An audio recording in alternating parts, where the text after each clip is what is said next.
rural Pennsylvania, 40 minutes from the nearest town with a working gas station, sits Hollow Ridge Sanatorium. It closed in 1974. Nobody in the county talks about why. 4 of them made the drive that October. Maya, who ran the YouTube channel, her boyfriend Des holding the camera, Priya, the skeptic who came for the paycheck, and Tommy, who'd grown up 20 minutes from here. He never talked about it, Tommy said. Not once. And my grandfather talked about everything. The building rose out of the tree line like something that had grown there instead of been built. 5 stories of crumbling brick, ivy swallowing the east wing whole, windows either shattered or boarded from the inside. Who boards windows from the inside? Priya muttered, unless they're trying to keep something in.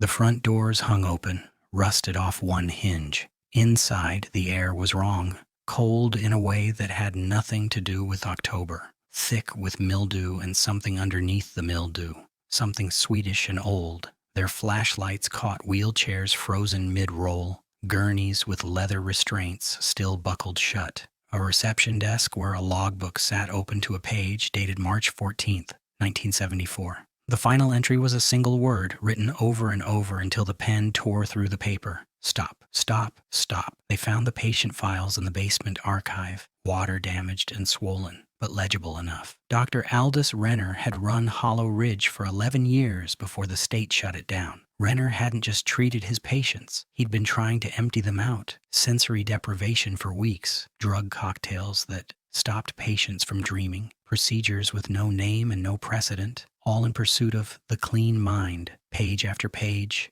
described patients who stopped speaking, stopped eating, stopped recognizing their own names, and then started recognizing something else instead. They're not empty, Renner had written, his handwriting collapsing into a jagged scrawl. I created room and something moved in. Des laughed, too loud in the silence. Great, so he wrote himself a ghost story. Something in the ceiling above them creaked, slow and deliberate, like weight shifting. They pushed on to the 3rd floor, the old patient wing, because Maya needed the footage. The corridor stretched longer than the building's exterior should have allowed. Door after door after door, each one numbered, each one slightly ajar. Tommy's flashlight beam caught something scratched into the wall. Let us out! Gouged so deep, the plaster had crumbled away. That was when they heard the humming, tuneless, off-key, drifting from room 27. Priya grabbed Maya's arm. We are done. We are done. We're leaving. But Des had already pushed the door open. The room was empty. A single chair sat bolted to the floor, restraints hanging loose. Walls covered in scratched words, layered decades deep. The humming stopped the instant the door opened. The silence felt occupied, like the room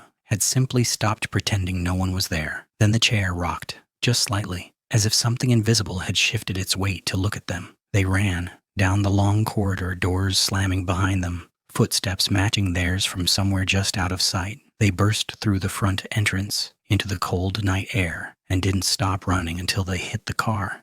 It was Tommy who noticed it first, and 3 days later, going through the footage. In the reflection of the glass over room 27's doorway, there were faces, dozens of them packed close, patients in hospital gowns, mouths open, all of them looking directly at the camera, all of them smiling. Hollow Ridge Sanatorium still stands. Locals say the lights still come on some nights, one window at a time, moving room to room. I did not let anything out. I only made the doors easier to find.